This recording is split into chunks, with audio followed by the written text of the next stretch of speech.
नाही हो काही जा अनुभव खूप वेगळा आहे, भयानक अनुभव आहे.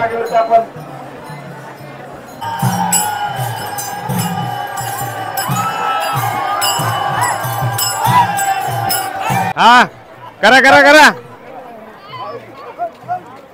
बघा ना वयाची अटच नसते इथं, देवाच्या इथं आलो की.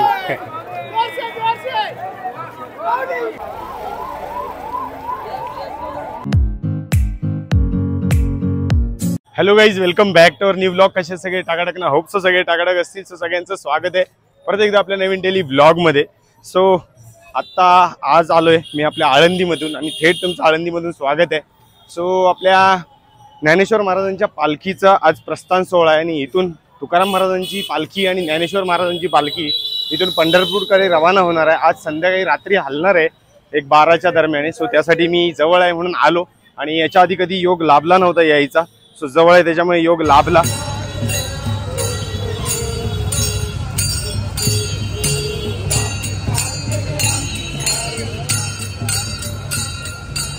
तुम्ही कुठून आला? बारामती. बारामती. कधी निघाला तिकडून बारामतीवरून? सकाळी. सकाळी. मग आता इकडं आज संध्याकाळी किती वाजता हलणार आहे आपलं प्रस्थान होणार आहे? आज इथंच असते ना पालखी. मग ते कलश रात्री काहीतरी 12 वाजता वगैरे हलतं ना, तेव्हा पालखीचं प्रस्थान आपलं होतं.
मित्रांनो, अक्षरशः लोक म्हणजे ट्रॅक्टर घेऊन एवढ्या लांब लांब बारामती वगैरे सोलापूर साईडने घेऊन आलेत.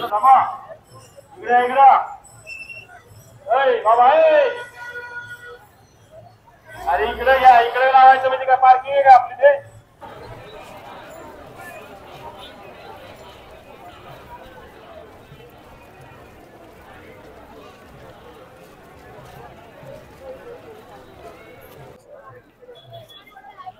मित्रांनो, जेवढा अखंड हा जनसागर जो महाराष्ट्राच्या कानाकोपऱ्यातून तुम्हाला जो आलेला दिसतोय तो सिरियसली म्हणजे आता मला कळते की लोक एवढी का येतात, एवढा भक्ती का आहे सगळ्यांना.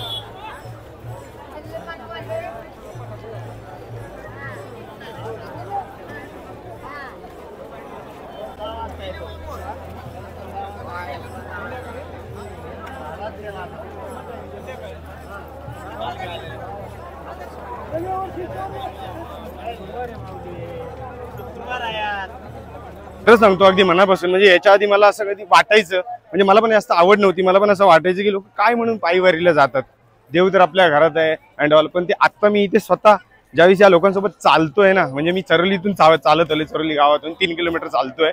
सो तेव्हा मला ते अनुभवतोय, मी स्वतः अनुभवतोय आणि तेव्हा मला कळते की लोक काय एवढ्या लांबून लांबून महाराष्ट्राच्या कानाकोपऱ्यातून अक्षरशः चालत चालत येतात. याचा अनुभव मी आज स्वतः घेतोय. आपण कुठे असले बाईकवर संपर्क साधावे.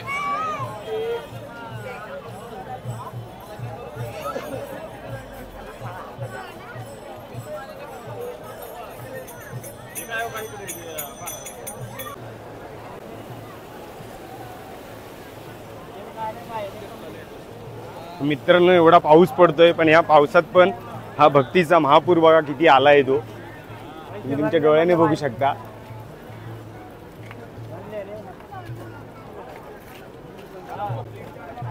हा जो महापूर आलेला आहे हा आळंदीची इंद्रायणी नदी आहे. सो इंद्रायणी नदीला महापूर आला आहे.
सर्व तुमच्या आतमध्ये गेल्याशिवाय आणि सरांना विचारल्याशिवाय स्वयंसेवकांचा पास असलेल्यांना मंदिरात प्रवेश दिला जाणार नाही.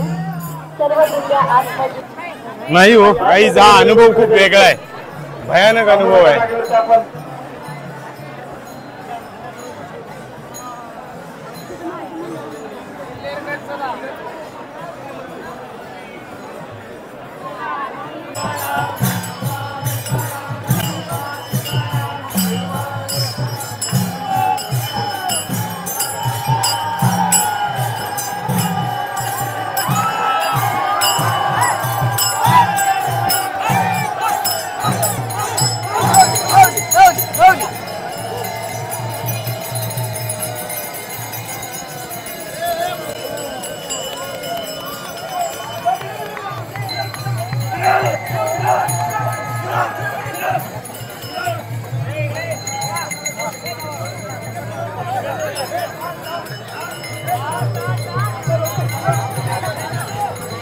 हे सगळं अनुभवण्यासाठी मित्रांनो खरंच सांगतो इथे यावंच लागतं. व्हिडिओत बघून नाही होते. मी अक्षरशः आज वयाची 30 वर्ष झाली व्हिडिओत बघत होतो, पण आज इथे आलो ना खूप अनुभव वेगळा आहे. म्हणजे भयानक अनुभव आहे हा. बघा की इकडे आल्यावरती हा करा करा करा बघा ना वयाची अटच नसते इथं. देवाच्या इथं आलो की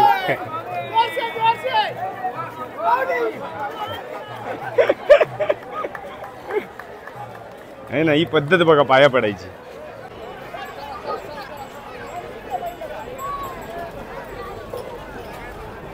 मित्रांनो ही बघा संत ज्ञानेश्वर महाराजांनी जी चालवलेली भिंत जी तुम्ही ऐकलं होतात ना, मी पण ऐकलं होतं की ही ती भिंत आहे.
माझे कामा या बिंदूचा क्रमांक पुकारला जाईल त्यांनीच पेट्रोल या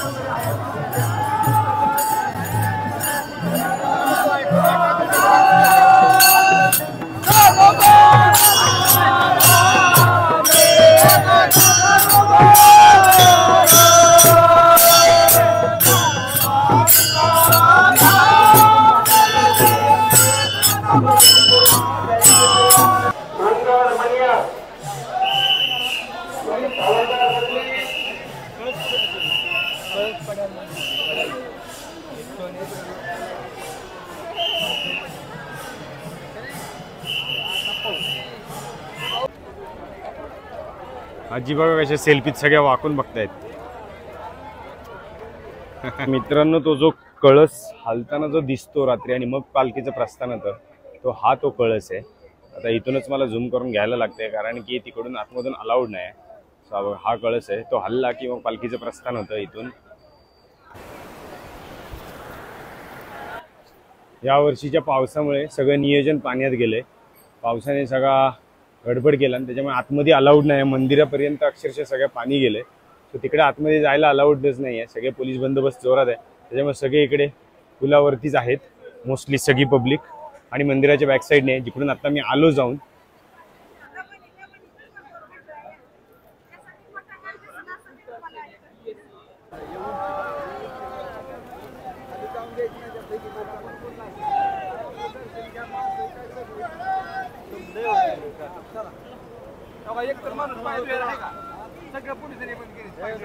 सगळं बंद केलंय. ते कमळ हे कळस हलतो तर किती वाजता हलतो? 8 वाजता. लय लेट हलतो का? नाही आता काय झालं संपलं 8 वाजता. मग प्रस्थान 8 वाजता प्रस्थान झालं काय? 8 वाजता. तर मित्रांनो, आता मी निघतोय घरी. राजा येतोय मला घ्यायला आणि आपला प्रस्थान सोहळा इथेच संपतोय. सो चलो आता भेटूया आपण उद्याच्या ब्लॉगमध्ये. उद्या पण आपल्याला वारीत सहभागी व्हायचं आहे. सो आपल्याला इथे फाट्यावरती रोडवरती वारी भेटेल असं गृहीत धरूया. सो चलो लेट्स गो. Bye bye.